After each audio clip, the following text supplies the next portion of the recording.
I think it's also important to note that we talk about,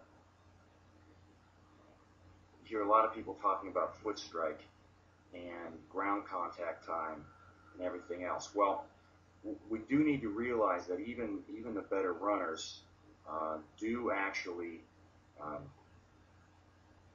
strike somewhat on the heel. The difference between the so-called overstriding and the heel striking that we often hear about and are instructed not to do is that no force, or almost no force, is applied to the heel. There's no force applied until the so the weight is essentially over the foot.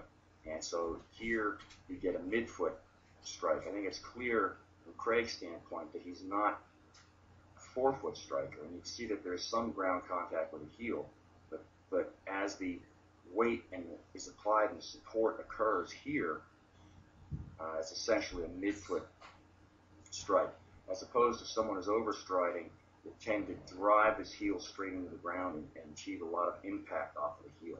Whereas here we're talking about a very light touch, and then the force support phase occurring here.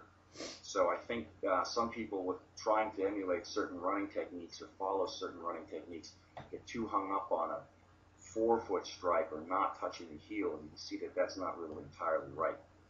And as far as ground contact time, when you're trying to reduce that to engender quicker turnover, you need to be careful that you're not artificially shortening your stride.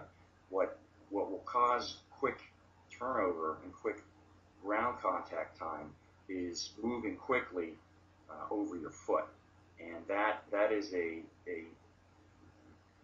result of all these other things we've been talking about being in place and allowing for a powerful forward swing phase here, the part that I call essentially the pendulum here, to help launch you as this knee drives forward, to launch you forward off of the power arc in the back.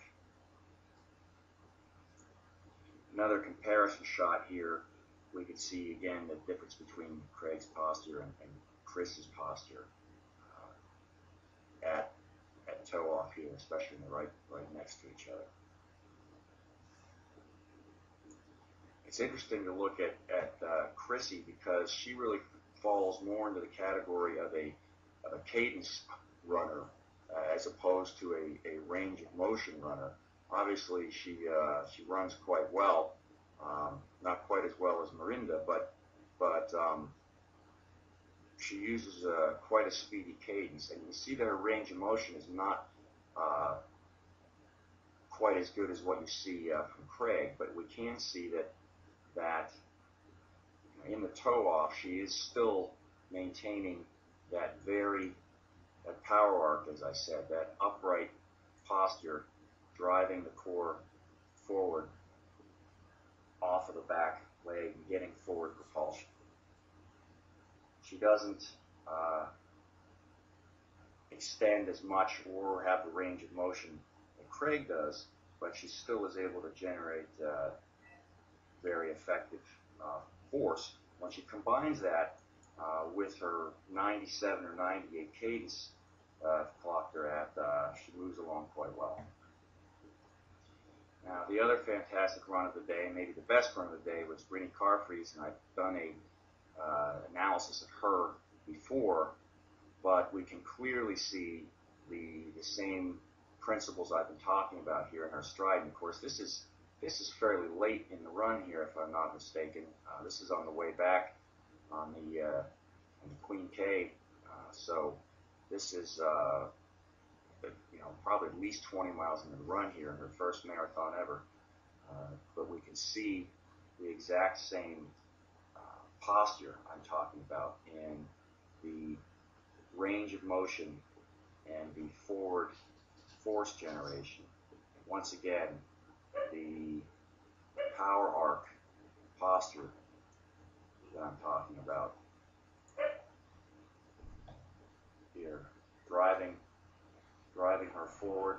She's driving, essentially leading with the core as opposed to leading with the shoulders punched forward and bent forward at the waist.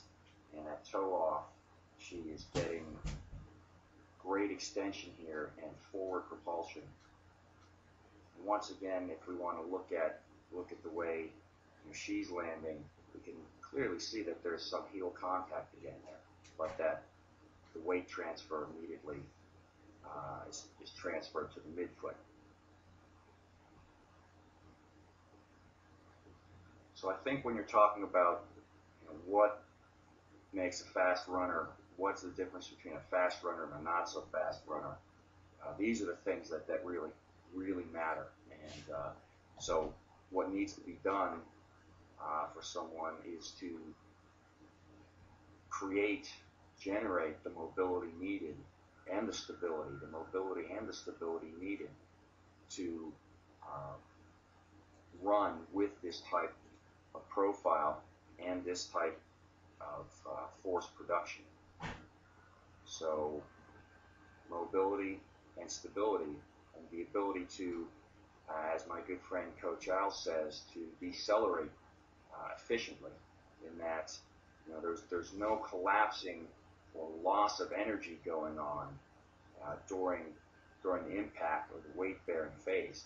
That essentially all of that is decelerated quickly and efficiently, absorbed by the tissues like a spring, and returned quickly to forward propulsion, not upward propulsion, or not propulsion in sideways or any other direction, but forward. And that right there really is the key to fast running.